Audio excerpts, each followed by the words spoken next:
আসসালামু আলাইকুম রহমতুল্লাহ বারাকাতু। সম্মানিত দর্শক ও শ্রোতা, আজকে খুব গুরুত্বপূর্ণ দোয়া নিয়ে উপস্থিত হয়েছি। যে দোয়াটির উপর যদি আপনি এই শবে কদরের মধ্যে আমল করেন, নিশ্চয়ই আপনার দরিদ্রতা দূর হবে এবং আপনার যত বড় গুনাহ না হোক, এই সমস্ত গুনাহ আল্লাহ তাআলা ক্ষমা করে দেবেন। আপনার ধন সম্পদের অভাব হবে না, আপনার দরিদ্রতা থাকবে না। যদি আপনি কোনো বড় ধরনের গুনাহ করছেন, তো অবশ্যই এই সমস্ত খাতা গুনাহ মাফ হয়ে যাবে।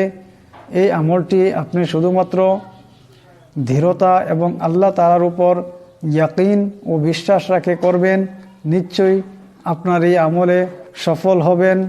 আসুন আমরা সর্বপ্রথম এই আমলটি, এই দোয়াটি খুব সুন্দর করে শিখে নিই। এরপরে কিভাবে আমল করবেন সেটা ভিডিও শেষ দিকে বলে দিব। ভিডিওটি স্কিপ না করে সম্পূর্ণ ভিডিওটি দেখবেন ইনশাআল্লাহ। দোয়াটি হলো, আল্লাহুম্মা ইন্নী আউযু বিকা মিনাল কুফরি ওয়াল ফাকরি। আল্লাহুম্মা, এখানে আল্লাহ নামকে মোটা করিয়া পড়তে হবে, একালিপ লম্বা করিয়া পড়তে হবে। হুম্মা, হুম্মা এখানে মিম মুশাদ্দাদের এক আলিফ পরিমাণ গুণনা হবে। ইন্নী আউযু বিকা মিনাল কুফরি ওয়াল ফাকরি। আল্লাহুম্মা ইন্নী আউযু বিকা মিনাল কুফরি ওয়াল ফাকরি। আল্লাহুম্মা ইন্নী আউযু বিকা মিন আযাবিল কবরি লা ইলাহা ইল্লা আনতা।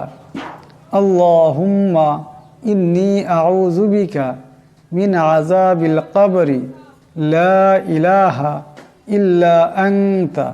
সম্পূর্ণ দোয়াটি হবে, আল্লাহুম্মা ইন্নী আউযু বিকা মিনাল কুফরি ওয়াল ফাকরি। আল্লাহুম্মা ইন্নী আউযু বিকা মিন আযাবিল কবরি লা ইলাহা ইল্লা আনতা। যাদের আরবি পড়তে অল্প অসুবিধা হয়, তাদের জন্য এখানে বাংলা উচ্চারণটি দেওয়া হয়েছে। আপনারা স্ক্রিনশট নিয়ে নেবেন এবং দেখে দেখে খুব সুন্দর করে শিখে নেবেন। দোয়াটির অর্থ হলো, হে আল্লাহ, আপনার নিকট কুফরি ও দরিদ্রতা হতে আশ্রয় চাইছি। হে আল্লাহ, আমি কবরের আযাব থেকে আপনার কাছে আশ্রয় চাইছি। আপনি ছাড়া অন্য কোনো ইলাহ নেই। প্রিয় বন্ধুগণ, আপনারা এই দোয়ার উপর কীভাবে আমল করবেন তার সম্পূর্ণ নিয়ম হলো যে আপনারা এই আসন্ন লাইলাতুল কদরের মধ্যে খুব সুন্দর করে ওযু করে কমসে কম 2 রাকাত নামাজ পড়বেন। নামাজ পড়ার পর আল্লাহ তাআলার দফতরে হাত উঠায় এই দোয়াটি পড়বেন। অবশ্যই এই দোয়াটি পাঠ করার আগে এবং এই দোয়াটি পাঠ করার পরে 3 বার করে দুরুদে ইব্রাহিমী, অর্থাৎ যে দুরুদটি আমরা নামাজে পড়ি সেই দুরুদটি পাঠ করবেন। পাঠ করার পর আল্লাহ তাআলার কাছে আপনি যা চাইবেন তাই পাবেন। আপনার মনের সকল আশা পূর্ণ হবে ইনশাআল্লাহ।